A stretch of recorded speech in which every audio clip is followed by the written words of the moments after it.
What do you think when you see these terraced mountainsides carved into the Himalayas 12,000 feet above sea level? Most people see remote wilderness, but I see living banks generating $5 million annually, using techniques older than the pyramids. These aren't ordinary farms.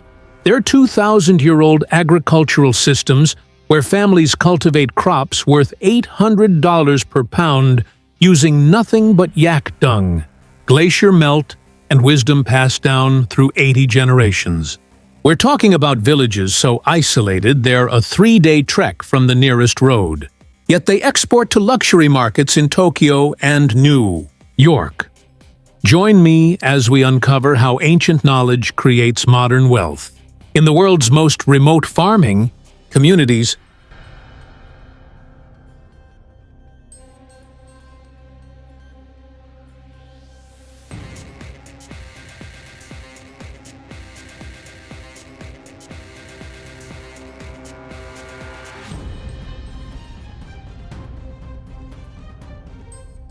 most people see traditional farming as primitive. But what they don't realize is they're looking at precision agriculture that modern science is desperately trying to replicate. I've witnessed the industrial-scale coordination in Ladak's Nubra Valley, where 15 villages operate as a synchronized agricultural corporation generating collective revenues of $3.2 million annually from crops that grow nowhere else on Earth. The technology is deceptively sophisticated. Ancient irrigation channels called coules transport glacier melt across 40 miles of mountainous terrain with zero mechanical pumps, using gravity-fed systems more efficient than modern drip irrigation. These stone-lined waterways, built 1,500 years ago, deliver water with 95% efficiency rates that shame contemporary engineering.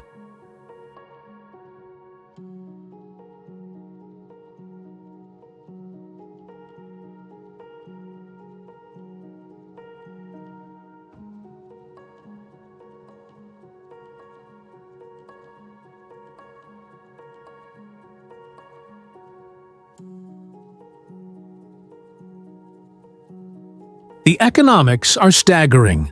A single acre of Himalayan sea buckthorn berries generates $12,000 annually, while rare medicinal herbs like snow lotus command $15,000 per kilogram.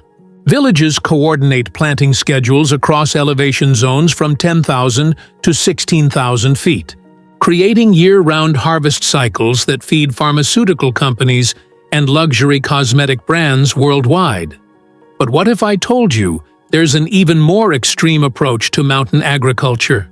High in the Annapurna region of Nepal, farmers battle 200-meter winds and avalanche zones to cultivate the world's highest altitude crops. I've seen families risk their lives at 18,000 feet, working fields where oxygen levels drop to 50% of sea level and temperatures plunge to 40 dirty tutors overnight.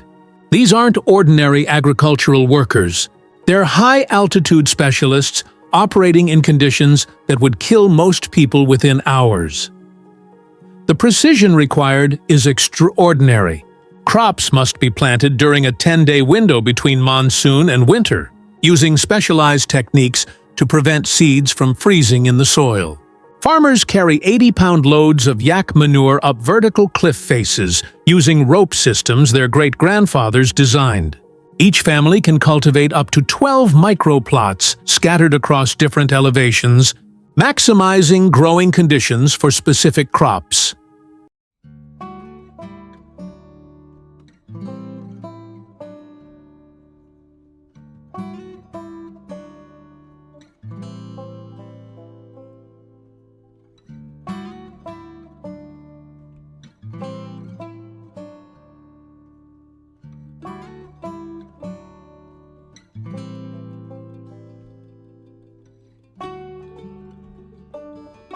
The rewards justify the extreme risks. Himalayan cordyceps mushrooms sell for $50,000 per kilogram, while rare high-altitude barley varieties command $25 per pound from craft distilleries. A successful harvest from one family's scattered plots can generate $80,000, enough to support 3 generations for an entire year.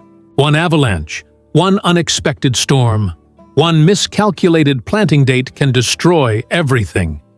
Yet thousands of feet lower, there's an entirely different approach to this ancient practice. Thousands of feet below, in Bhutan's Punakha Valley, generations of families preserve agricultural techniques that predate written history. Here, 65-year-old Pema Norbu tends terraces his ancestors carved from solid rock, using nothing but bronze tools and human determination. This isn't subsistence farming. This is cultural preservation worth millions that feeds the world's most exclusive markets. I've watched Pema's weathered hands select heritage rice varieties by touch, identifying 47 different strains his family has maintained for 600 years. His terraces use a complex polyculture system. Red rice grows alongside medicinal herbs, while fruit trees provide nitrogen fixation and erosion control. Ancient techniques, extraordinary results. 0 synthetic inputs. 300% higher yields per acre than modern monoculture farms.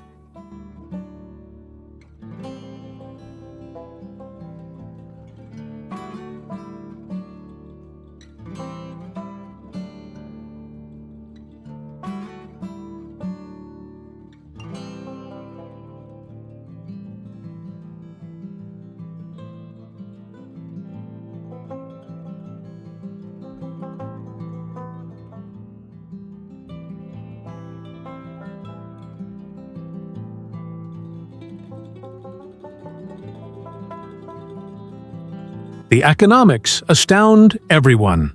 Pema's 3-acre family operation generates $45,000 annually from heritage red rice that sells for $35,005 per pound to Michelin-starred restaurants. His medicinal herb garden produces compounds worth $8,000 per kilogram to pharmaceutical companies researching traditional Himalayan medicine. What appears to be old-fashioned farming is actually a biodiversity bank worth $2.8 million to Bhutan's economy, with individual seed varieties protected like national treasures. But this traditional approach pales compared to the ultra-premium market I discovered at even higher altitudes.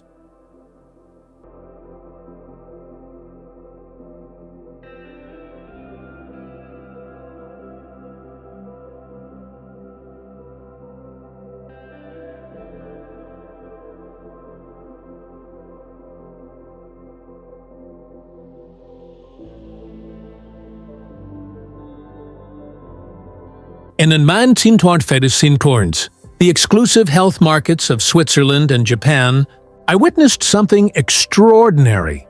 Individual Himalayan crop lots selling for $100,000 per kilogram. More expensive than rare gems, more coveted than vintage wines. This isn't ordinary produce. This is Himalayan gold. Crops grown above 15,000 feet, where UV radiation and extreme conditions create compounds found nowhere else on Earth. The exclusivity process is mind-boggling. Each plant is hand-cultivated at altitudes where helicopters can barely fly, harvested during specific moon phases that maximize potency. Only crops meeting 47 different purity criteria qualify, tested for altitude-specific bioactive compounds that pharmaceutical companies pay millions to research. Master cultivators, there are fewer than 30 pomeprit worldwide, spend decades learning to identify the perfect growing microclimate.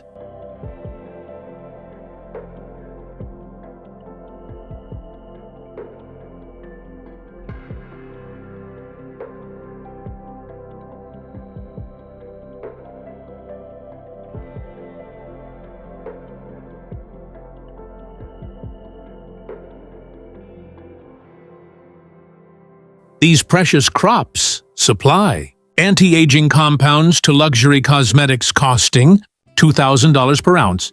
Their Himalayan ingredients alone worth $500 per gram. Private wellness clinics pay $25,000 for single-dose treatments derived from these ultra-rare botanicals. At exclusive auctions, I've seen bidding wars over 100-gram samples of high-altitude adaptogens that took entire villages 5 years to produce. The most expensive Himalayan crop ever sold?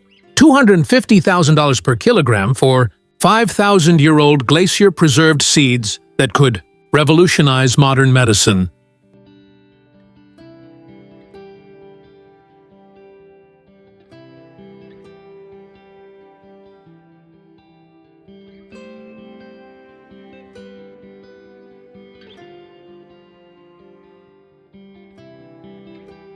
But these ancient agricultural systems face threats that could destroy millennia of knowledge. Climate change has shifted growing seasons by 6 weeks in the past decade, disrupting traditional planting calendars that have guided families for centuries. Rising temperatures are forcing crops 1,000 feet higher each year, eventually running out of mountain to climb. Innovation offers hope while respecting tradition. Japanese agricultural scientists are documenting traditional techniques using AI to preserve knowledge faster than elders can pass it down. Swiss researchers are studying Himalayan soil microbiomes that could revolutionize sustainable agriculture globally. Satellite monitoring now tracks glacier melt patterns to help farmers adapt irrigation timing.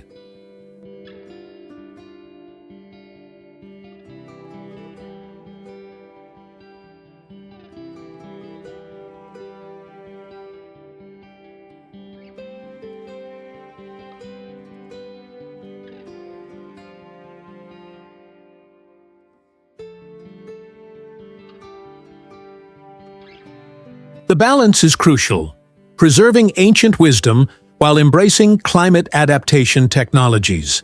Cooperatives in Tibet are implementing traditional crop rotation systems with modern weather prediction, increasing yields by 60% while maintaining soil health practices used for 2,000 years. The future of Himalayan agriculture depends on honoring ancestral knowledge while innovating for planetary survival, ensuring villages like Pima's can continue their millennial legacy while feeding a changing world. When you next see those carved mountain terraces reaching toward the sky, remember, you're looking at humanity's most remarkable achievement: the transformation of impossible terrain into thriving ecosystems that have fed communities for 2,000 years while generating modern wealth. Behind every ancient technique lies a story of families who chose wisdom over convenience, tradition over profit, and sustainability over short-term gain. This isn't just about agriculture. It's about how human ingenuity works with nature instead of against it, how ancient knowledge holds keys to modern problems, and how isolated communities create global impact through generations of patient stewardship.